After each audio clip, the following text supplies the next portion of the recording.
The markets are rebounding from the lows of earlier today as BTC gets rejected from a major player. We're also going to talk about massive token unlocks. Ripple's going to be unlocking a bunch, but so is Pi Network. We're going to be talking about Conor McGregor wanting to do a little bit of BTC reserve in Ireland.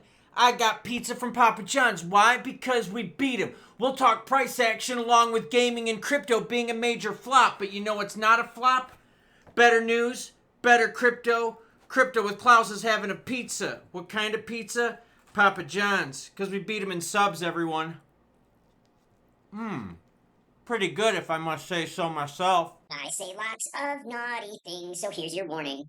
Boy, the markets are fickle and we're rebounding from the lows that we had of earlier. We got some companies dumping some tokens on the market. We also got to talk about gaming and crypto. Conor McGregor in crypto, Klaus in crypto. Okay, let's get into it. But before we get into it, your comments come first. Why? Because you, the viewer, matter most. Troy McDonald says, congratulations, Papa who?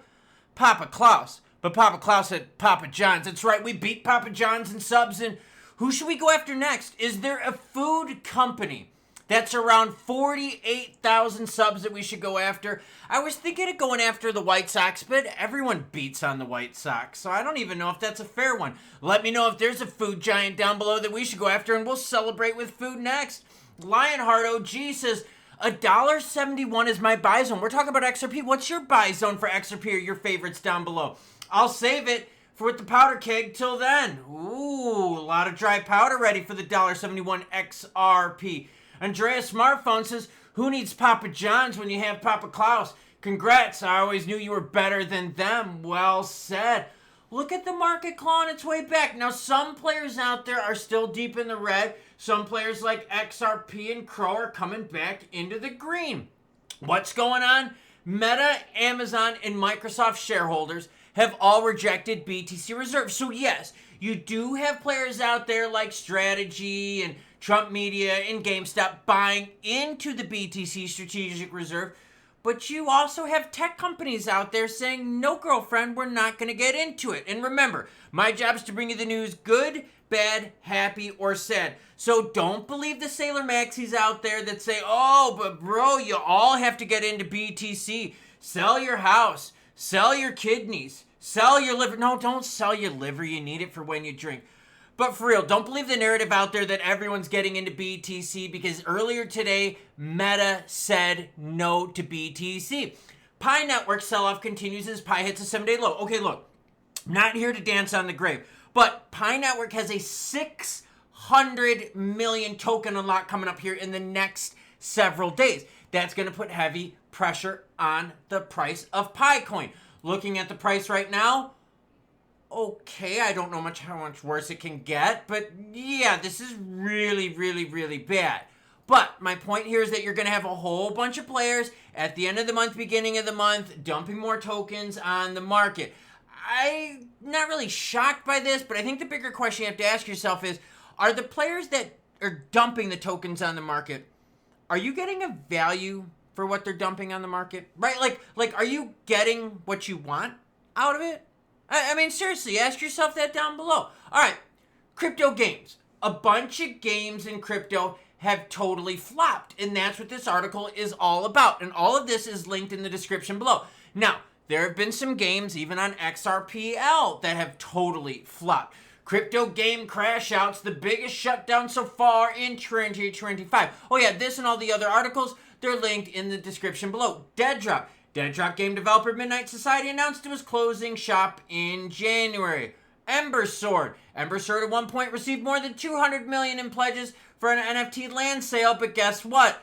They cited a lack of funding and closing announcement. Okay, what else we got? Nyan Heroes, a Solana cat mech shooter game. Guess what? Ended its run in May. My point is, just because you attach crypto to something in gaming doesn't mean it's going to be juicy. Gaming is in a tough space to begin with, and attaching crypto to it doesn't make it good. Do you remember that scene in Tommy Boy where they're talking about like pooping in a box, and you can put a guarantee on a poop in a box, but it's still poop in a box? That's kind of what this is. Gaming recently has been poop in a box. And just because you put a guarantee on the poop in a box doesn't make that a better poop in a box. No, it's still just a big piece of shit. That's what gaming's been. So, just think of it that way. Crypto gaming doesn't make it juicy. This whole article, and there's a ton of them. I mean a ton of them. Realms of Allura. Let's keep on scrolling down. What else do I got for you? Symbiogenesis. There's another one for you. The Mystery Society. There's another one. The Walking Dead Empires. There's another. There's a whole bunch of them out there. And they got tons of funding. So the devs got paid, but the investors got washed. Conor McGregor. Now, my theory is this. If Conor McGregor were to ever sneeze, he would probably cover the globe in 6 inches of snow. You get what I'm talking about, right? Conor McGregor calls for a BTC strategy in Ireland. Now, we've seen recently the EU said no to BTC, right? But Conor McGregor wants to run for El Presidente in Ireland, and he wants to run on the Trump platform of saying, yo, BTC strategic reserve. UFC legend and 2025 presidential hopeful Conor McGregor has suggested creating a national BTC reserve to empower Irish people and help eliminate financial corruption. His plan draws inspiration from El Salvador's approach with Bukele. And by the way, they've been successful. In Bukele and El Salvador, they buy 1 BTC a day. Yeah, that's what their plan is. So I know strategy and Sailor buys hundreds of millions and billions. Some players out there, they buy a little bit. Bukele's one of them. His plan draws inspiration from El Salvador's approach, where Bukele made Bitcoin legal tender and significantly altered the country's economic trajectory. Bitcoin is not legal tender there anymore. They had to walk that back to get funding from the IMF. Now, McGregor wants Ireland to forge a similar path using decentralized finance to strengthen national autonomy and reduce reliance on centralized banking systems. Okay, so you're seeing some countries and some zones out there going pro-BTC and some going not good for BTC. So, just like the earlier story where I shared you where Meta, Amazon, and Microsoft all said, no, we don't want BTC. Some players are saying yes, and some players are going no. So don't believe the narrative out there that, oh, you better go into BTC or you're going to miss out. That's what Sailor wants you to think because, again, Sailor benefits if more people get into it. Okay, now let's go into the degen world of Twitter, where hopium runs rampant. This is from Waters Above. And this post was today at 1:44 p.m. Are you ready for it? Dear XRP Army, the bottom on XRP should be in June 4th to June 6th. After June 18th, expect a straight line breakout to $10 by late July, early August. Okay, maybe when Waters Above sneezes, that person will cover the rest of the world in 3 more inches of snow as well. What the fuck are these people talking about? If you look at the price of XRP, and if we zoom out, we go here, come on. We broke $3 for a little bit back in January. We haven't been able even to hold on to much more above 2 since then. And you're calling for a straight line breakout to $10 by late July, early August? Do people out there not realize that macros rule the roost? That every time the tariff word is mentioned, we take a poop? Come on now. Like, for real. I think people just throw shit at the wall just so they can get clicks and views. In the meantime, watch out for the week ahead. June 3rd to 6th will be heavy manipulation. No, this is just people that are dumb, smoking the Krizak or whatever the hell they're doing. The problem I got with this is if you go on crypto Twitter, it's filled with this crap. And a lot of people out there aren't savvy enough to read between the BS and see that this is total crap-ola.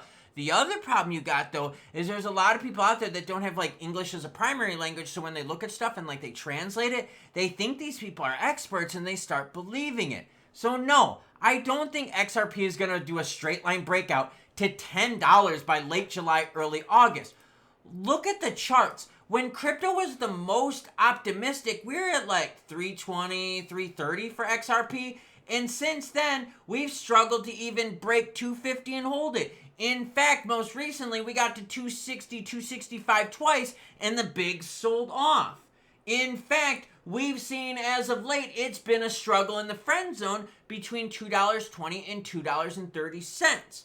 My thesis here is that a lot of these players that post this bullshit, I'm going to be honest with you, they're probably dumber than fuck and bought at the tip and are saying whatever stupid shit that they can in order to pump the bags so that they can use you as exit liquidity.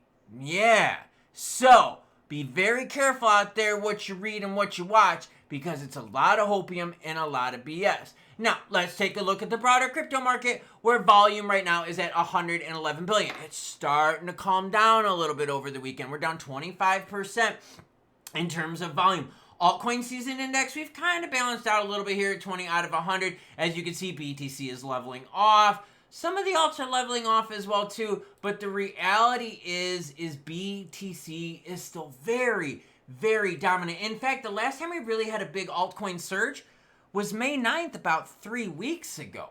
So where these players are coming out to the $10 late July, early August breakout, yo, we still got to figure out the tariff situation between the EU and China. Maybe Waters Above is too busy shoving the candy up the old nozola to read business articles. Or they're trying to use you for exit liquidity. Now let's go to some XRP price action. Let's go to the 15-minute candlestickolas and see what happened earlier today. All right, lows, 207.94, 208. So basically what happened was what? We got a half-hour support, because these are 15-minute candlesticks. We got a half-hour support at 208. We have since rebounded. What happened? Well, there was a little bit of tariff concern with Trump. Trump was like, yo, no more Mr. Nice Guy with China. That freaked the markets out. Market sold off. We saw the support. We saw the buying. Now, there wasn't a lot of buying here, which is kind of a concern, okay? We didn't see some of the pairings jump up like we normally like to see. The one we normally like to see is the Korean won pairing. Yes, it got to 271 million, surpassing Binance's USDT. But normally we see a little bit more in terms of percentages than that. I was kind of hoping to see a bit more than that, to the 350 million, 325 million is kind of where my targets were on that, to make me feel a little bit better than that. Because look, when you go to the candlesticks here, you notice big candlestick on this dumperoni right here, but on this bottom right here where we had these two candlesticks back to back, you didn't see a lot of support of that. So we had a very weak support at the 208, which means what? We're not really on that solid of ground. We moved back into the friend zone and out of the buy zone for a lot of players here. So now what happens? Now we wait to see what happens at the what? Beginning of the business week next week. We're also going to see what happens with the gold market, okay? Because the gold market is going to react to this news as well. Why? Because gold is a safe haven asset. So if the gold market starts roaring, it's going to start pulling money away from the risky assets like crypto. And we're also going to watch the stablecoin market, right? If some of the money pulls out of BTC, pulls out of the alt and roars into stablecoins as well. So Sunday night is when you start seeing those commodity markets open up. We're going to be paying attention to that, and we're going to be paying attention to charts from now until Sunday night to see what happens. Can XRP rally from there? Of course it can. Will we see any big price movement come from XRP Las Vegas? I mean, let's be real here. What convention has really propelled the price of any crypto out there? Did BTC Las Vegas help the price of BTC? No. Has Meridian ever helped out the price of XLM? No. You see my point? So, let's keep our eyes and ears open just in case something does happen. Hit that notification bell so you don't miss out, because you don't want to miss out on what, everyone? $10 XRP by late July, early August. And remember, when Waters Above sneezes, we're all going to be able to ski, because the world is going to be covered in 3 inches of snow. But like, I get it though. Hopium sells, and you know, a lot of people don't want to be told, oh no, it's not going to be that good. They want to hear that it's going to be good, right? Especially when it comes to finances and financial news. But the reality is like, think of when the market was the most optimistic. It was in January when we were hearing about Gensler resigning, when we were hearing about, oh, in the first 30 days this, or, oh, strategic reserve this. And when we were hearing about all that stuff, that's when the market was the most optimistic. That makes sense. That's when crypto prices were like really juicy for the alts, right? Now players that are calling for even more optimism when we're not getting rate cuts, when we don't have stablecoin regs, when we don't have regular crypto regs, when we still got some problems going on in the Middle East, when we still got problems with tariffs, like, so where is that gonna come from? Like, you see what I'm saying? Now, hopium is fun if you want to play in dreamland, but that's not the point of this channel. The point is to bring you the news, good, bad, happy, or sad. The real key, though, focus on the gold market. See what happens on Sunday night. See what the price of gold does. If the price of gold skyrockets up, that tells us that the traders out there are looking for a safe place to park their money. Safe place to park your money. Risky assets like crypto go, okay, risk safe. That's what you got to pay attention to. So, thank you everyone for helping achieve the goal of beating Papa John's in subs. Who's next? I mean, I get it. The White Sox should be next. They're at like 48,000 something in subs. But for real, everyone beats the White Sox. I mean, it's not hard to do. Like, I could probably beat the White Sox at baseball. Like, for real. And I'm a big Sox fan, so just throwing it out there. So yeah, let me know down below which food brand we should be beating next with subs in YouTube. I'm very curious. We'll set our sights on them next. So choo-choo what? Choo-choo bitches, girlfriend.